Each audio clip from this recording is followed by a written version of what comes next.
line whereby you are going to compare, we are going to compare the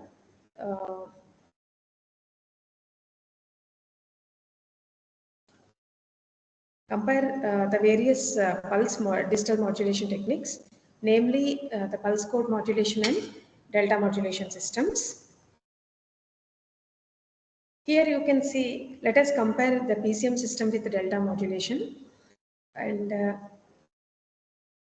here you can observe how many number of bits are there for PCM system, for transmitting the PCM system. You can group n number of samples per n number of bits per sample. So like that you can group n, maybe 4, 8 or 16 samples you can group. This is in the case of PCM. But in delta modulation, we know that only one bit is transmitted per sample. So that's why we have used 1-bit quantizer. That's what we discussed in the earlier modules. And next, let us see the number of levels and step size. Here we know that the number of levels in n-bit PCM is 2 power n, where the number of levels is L is equal to 2 power n in PCM. And here only 2 levels are there. Those are plus delta and those are plus or minus delta. Plus delta when present sample is greater than past sample, and minus delta when present sample is less than past sample. And here step size is, here also the step size is uniform, that is delta, and in delta modulation also the step size is constant, uniform. Quantization error. Here error range from minus delta by 2 to plus delta by 2. We know that in PCM the error range from minus delta by 2 to plus delta by 2. But in slope overload distortion, but in the case of delta modulation, the error range from minus delta to plus delta. And here the main drawbacks are slope overload distortion and granular noise. And in our PCM, we will have some quantization error that range from minus delta by 2 to plus delta by 2. Similarly, the bandwidth of PCM system is always greater than or equal to n into Fm. This is what we discussed. It is always greater than or equal to n into Fm. But here in delta modulation, because the bandwidth is because we are grouping only 1 bit per sample, n is equal to 1 here. So only 1 bit is grouped per sample. So we can say that the bandwidth is less and it is equal to Fm, greater than or equal to Fm. Similarly, in the PCM system, there is no feedback section either in the transmitter or in the receiver, because in transmitter you have A to D conversion where sampler, quantizer and encoder are used. But in the case of DM, we are using an accumulator section in the feedback which stores the past sample, and every time the present sample will be compared with the past sample. So for that purpose, a feedback section is required in the delta modulation. And coming to the complexity, the PCM system is somewhat complex, and delta modulation is made simple procedure by considering a comparator. And here signal to noise ratio, even though a number of bits are high, the SNR is good in PCM, but its bandwidth is requirement is high. And coming to the delta modulation, the signal to noise ratio is poor because only 1 bit is transmitted per sample, and maybe it need lower bandwidth. We can say that in terms of SNR, PCM is the best system, and delta modulation is poor in terms of SNR. And out of these two, we can say that the DM system is a highly bandwidth efficient system.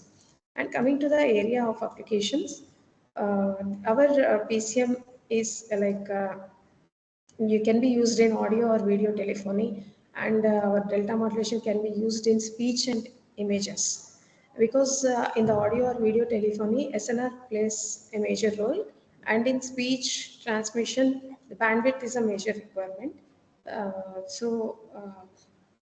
Delta modulation is preferred.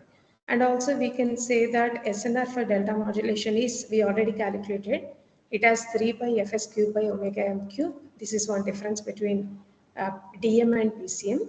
And similarly, SNR for PCM system is 3p L square by x max square, where p is the signal power, normalized signal power. If I take for a sinusoidal signal am sin 2 pi fmt, I can write p as am square by 2. So 3 into am square into L square by 2 is the SNR of PCM system. And here quantization noise power in PCM system is delta square by 12. And quantization noise power for DM system is delta cube by 3. So these are the various, you can say, various points that you can compare the PCM and DM systems. And here you can see one problem. What is the improvement in SNR in dB when sampling rate Fs is doubled? For example, we are going to see for DM system, and we know the expression for SNR of DM as 3 pi Fs cube by omega m cube. Here our question is, we have doubled the sampling rate. If we double the sampling rate Fs, it is available in the numerator. If we double, so 2 cube will be 8. So there is a change in SNR of an amount of 8. So 8 times the increased SNR will be there. So 10 log 8 is 9 decibels. So we can observe that there is an improvement of 9 decibels in delta modulation when sampling rate is doubled. Similarly, we also know that SNR for uniform quantizer under normalized values of input is, if you assume P is less than or equal to 1, then SNR is 4.77 plus 6.02 N dB. And this all we discussed in the module already, in the module of PCM. And this is a comparison table of all the 4 types of pulse digital modulation techniques. So that's what we discussed in the last slide regarding number of bits, step size, quantization error and distortion, bandwidth, feedback, complexity of notation, SNR, and area of applications. These are all the points that we have studied in the earlier classes for comparing PCM delta modulation, adaptive delta modulation, and differential PCM. With this, we can finish the module 9, which compared the PCM system with delta modulation systems in all aspects. Now we can, with this, almost all the chapter 1 has finished. In the next module, we can discuss the various digital modulation techniques. Thank you for listening.